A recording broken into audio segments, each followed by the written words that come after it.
శ్రీమాత్రే నమ. జయ గురు దత్తాత్రేయ నమ. ఈ వీడియోలో మనం వృశ్చిక రాశి వారికి జూన్ నెల మాస ఫలితాలు పరిశీలిద్దాం. ఏదైనా వృశ్చిక రాశి వారి యొక్క జాతకం గోచారం ఈ నెల ప్రారంభం నుంచి కంప్లీట్గా మారుతుంది. ఎందుకంటే గత కొంతకాలంగా అష్టమ స్థానంలో ఉన్నటువంటి గురువు ఈ రాశి వారికి చాలా ఇబ్బందులు కలగజేసింది. కొన్ని వచ్చిన అవకాశాలు దూరం అవడం జరిగింది. ఇప్పుడు 9వ స్థానంలోకి వచ్చినటువంటి గురువు మళ్ళా మీ యొక్క జీవితంలో సరికొత్త అధ్యాయం మొదలవబోతుంది. ఇది ప్రధానంగా గురువు ధనాధిపతిగా భాగ్యస్థితి, అంటే మీ యొక్క వాక్చాతుర్యానికి, తెలివితేటలకి, మీ యొక్క వృత్తి వ్యవహారాలకి గుర్తింపు, ఆదాయం పెరిగే అవకాశం ఉంది. మీ యొక్క టాలెంటు, అంటే మీలో ఉన్నటువంటి ఖ్యాతి విదేశం వరకు వెళ్ళే అవకాశం ఉన్నది. ఇది మీ కుటుంబంలో విద్యార్థులు ఉన్నా, ఉద్యోగస్తులున్నా, స్త్రీలున్నా వాళ్ళకి అదృష్టం రావడం ద్వారా అటు వివాహ ప్రయత్నాలు ఫలిస్తాయి. కుటుంబంలో ఎవరో ఒకరికి సంతానం కూడా కలుగుతూ ఉంటుంది. వ్యక్తిగతంగా మీరు అదే స్థితిలో ఉంటే అటు మీకు సంతానం కలిగే అవకాశం ఉంది, కుటుంబ ఆదాయం పెరుగుతుంది, దూరమైన కుటుంబ సభ్యులు తిరిగి కలుసుకోవడం జరుగుతుంది. ఇదంతా ఒక ఎత్తు అయితే, పంచమ స్థానాధిపతిగా గురువు భాగ్యస్థానంలో రావడం వల్ల మీ యొక్క పూర్వపుణ్యం వల్ల మీ సంతానం యొక్క అదృష్టం మారబోతుంది. పిల్లలకి ఉద్యోగాలు రావడం కానీ, వాళ్ళకి కాలేజీలో మంచి సీట్ రావడం కానీ, మీకన్నా మీ సంతానానికి మంచి గుర్తింపు కలిగే అవకాశం ఉంది. అలాగే వ్యక్తిగతంగా మీలో ఉన్నటువంటి బలహీనతలు చాలా వరకు తొలగిపోయి మిమ్మల్ని మీరు సంస్కరించుకొని ఒక కొత్త వ్యక్తిగా ఈ ప్రపంచానికి కనబడుతూ ఉంటారు. ఎందుకంటే 9లో ఉన్నటువంటి గురువు పంచమ దృష్టితో వృశ్చిక రాశిని వీక్షించడం వల్ల ఒక తండ్రి ఎలాగైతే తన సంతానాన్ని కాపాడుకొని పైకి తీసుకోవాలని ప్రయత్నం చేస్తూ ఉంటాడో, అదే స్థితిలో గురువు మీ మీద తన దృష్టితో మిమ్మల్ని సంపూర్ణంగా మార్చడం జరుగుతుంది. మొత్తం మీద మీ జీవితం, మీ యొక్క నడవడిక, మీ యొక్క ధన విషయాలు మారే అవకాశం ఉన్నాయి.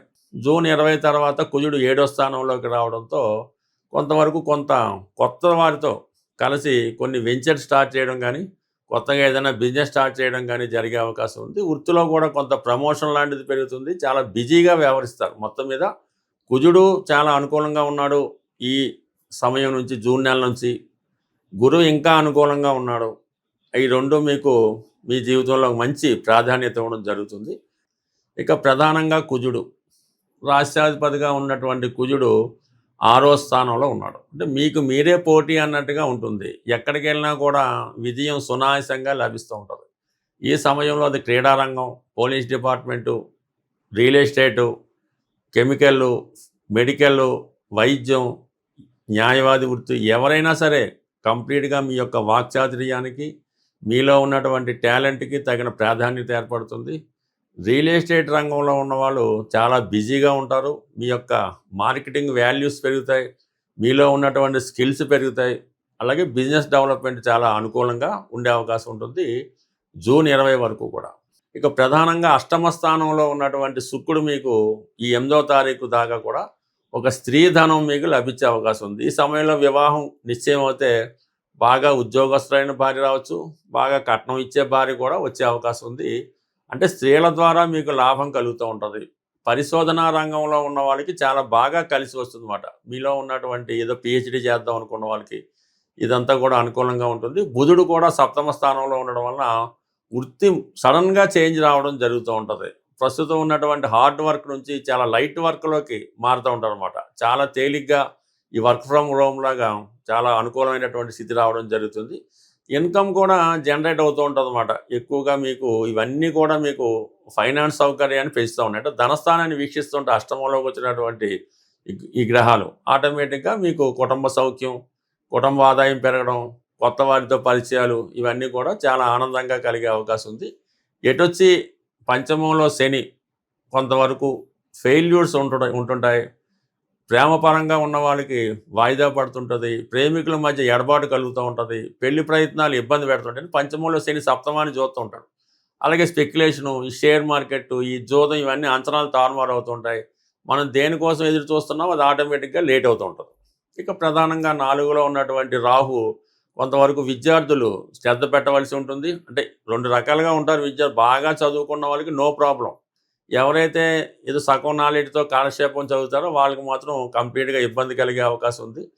వృశ్చిక రాశి వారి మీద వాళ్ళ తల్లిదండ్రులు మాత్రం కంప్లీట్‌గా శ్రద్ధ పెట్టవలసి ఉంటుంది. బట్ ఏదైనా వృశ్చిక రాశి వారికి మరి ప్రధాన గ్రహాలు చాలా అనుకూలంగా ఉన్నాయి. ఒక శని, రాహులు ఇబ్బంది పెడతాయి కాబట్టి ఆ గ్రహాలకు పరిహారం చేసుకుంటే మిగతా గ్రహాలన్నీ కూడా మిమ్మల్ని మంచి స్థాయికి తీసుకెళ్లే అవకాశం ఉంటుంది. ప్రస్తుతం ఈ జూన్ నెలలో గురువు మారి ఉచ్చక్షేత్రమైనటువంటి కర్కాటక రాశిలోకి మారడం వల్ల మరి గురువు ఎంత బలంగా ఉంటే ఆ గురువు ఇచ్చే ఫలితం కూడా అంత గొప్పగా ఉంటుంది. జ్యోతిష్ శాస్త్ర ప్రకారం గురువు ధనకారకుడు, సంతానకారకుడు, జ్ఞానకారకుడు, అదృష్టానికి కారకుడు. సహజ భాగ్యస్థానం అయినటువంటి ధనుసు రాశికి అధిపతి అవడం వల్ల గురువు యొక్క అనుగ్రహం ఉంటేనే విదేశ ప్రయత్నాలు, విదేశ ప్రయాణాలు, ఉన్నత విద్య, సంతాన యోగం కలుగుతుంది. అంటే ఏ రాశి వారైనా సంబంధం లేదు. గురువుని యొక్క ఇప్పుడు గురువు ఉచ్చులో సుమారు 153 రోజుల పాటు సంచరించే సమయంలో గురువు యొక్క అనుగ్రహం కోసం గురుగ్రహ పరిహారం చేసుకోవడం వల్ల మీకు గురువు యొక్క అనుగ్రహంతో ధనయోగం కలుగుతుంది. సంతానం లేని వారికి సంతానం కలుగుతుంది. అంటే గురువు యొక్క అనుగ్రహం ఏ విధంగా పొందాలి అంటే కేవలం గురువు అంటే దత్తాత్రేయుడు, దక్షిణామూర్తి, మీకు విద్య నేర్పిన గురువు, అలాగే మీ తల్లిదండ్రులు, వీరిని సేవించడం వల్ల, వీరిని పూజించడం వల్ల మీకు గురుగ్రహ అనుగ్రహం లభిస్తూ ఉంటుంది. ఇక ప్రధానంగా గురువారం రోజు, ప్రతి గురువారం అవ్వచ్చు, ఒక 3 వారాలు అవ్వచ్చు, మరి ఏదన్నా దత్తక్షేత్రంలో కానీ, శివాలయంలో కానీ మీరు అక్కడ ఉన్నటువంటి ప్రధాన దేవతకి విధి విధానంగా అక్కడ ఉన్న ఆచార ప్రకారం పూజ నిర్వహించి మీరు శనగలు 3 సంఖ్య వచ్చేలాగా 3 కేజీలు అవ్వచ్చు, 3 పావు కేజీలు అవ్వచ్చు, 3 గుప్పిళ్ళు అవ్వచ్చు, మరి ఆ శనగలు గుగ్గిళ్ళుగా తయారు చేసి అక్కడ ఉన్నటువంటి దేవాలయంలో ప్రసాదంగా పంచిపెట్టడం వల్ల అనుకూలత ఏర్పడుతుంది. ఇంకా బెస్ట్ రెమెడీ, తొందరగా రెమెడీ ఏంటంటే గోసేవ. ఏదైనా దేవాలయంలో ఉన్నటువంటి గోవును కానీ, గోశాలను కానీ దర్శించి ఆ గోసేవ చేయవలసి ఉంటుంది. అంటే గోసేవ అంటే ఆ గోశాలని చక్కగా శుభ్రం చేయడం, శుభ్రంగా క్లీన్ చేయడం, గోవుకి సౌకర్యంగా అది గాలి తగిలేలాగో అక్కడ పడుకునే ప్లేస్ శుభ్రం చేయడము, ఇవన్నీ కూడా శుభ్రం చేసి ఆవుకి మరి గోపూజ చేయడం వల్ల మరి గోవుకి నానబెట్టిన శనగలు నైవేద్యంగా అంటే ఆమెకి ఆహారంగా పెట్టడం వల్ల ఈ గురువు యొక్క అనుగ్రహం తొందరగా రావడం జరుగుతుంది. మీరు జీవితంలో ఎప్పుడైనా గురుద్రోహం చేసి ఉంటే, అంటే తల్లిదండ్రులు సరిగ్గా చూడకపోయినా, మీకు విద్య నేర్పిన గురువుకి సరైనటువంటి పరిహారం చెల్లించకపోయినా, కృతజ్ఞత లేకపోయినా, అలాగే కొంతమంది పెద్దవాళ్ళని దూషించిన ఈ యొక్క గురు శాపం తగులుతూ ఉంటుంది. ఆ గురు శాపం ఉన్న వాళ్ళకి గురువు ఇబ్బంది పెడుతుంటాడు కాబట్టి ఈ సమయంలో మీకు ఎవరైతే విద్య నేర్పిన గురువు, పని నేర్పిన గురువు, తొలి అక్షరాలు నేర్పిన గురువు ఉంటాడో ఆ గురువుకి సత్కరించి చక్కగా మరి మామిడి పళ్ళు సీజన్ కాబట్టి ఒక 3 మామిడి పళ్ళు ఆ గురువు గారికి సమర్పించి నమస్కారం చేసుకోవడం వల్ల కంప్లీట్గా గురువు యొక్క అనుగ్రహం లభిస్తుంది. గురువు యొక్క అనుగ్రహం ఉంటేనే మిగతా గ్రహాలు మీకు సహకరించగలవు. ప్రతిరోజు దైవ ప్రార్థన, సాంప్రదాయాలు పాటించడం, రోజు సూర్య నమస్కారం చేసుకోవడం, అలాగే పరిశుభ్రమైనటువంటి వస్త్రాలు ధరించడం, ఈ విధంగా చేయడం వల్ల గురువు యొక్క అనుగ్రహం అంటే అది ఆటోమేటిక్గా మీలోనే కనబడుతుంటుంది. మీలోనే ఒక దైవం ఉట్టిపడుతూ ఉంటుంది. చిన్న చిన్న బలహీనతలు, వ్యసనాలు అవి ఉంటే వదిలిపెట్టి ఈ గురువు బలంగా ఉన్న సమయంలో మీరు ఎంత పవిత్రంగా ఉంటారో మీకు గురువు యొక్క అనుగ్రహం అంత తొందరగా లభిస్తుంటుంది.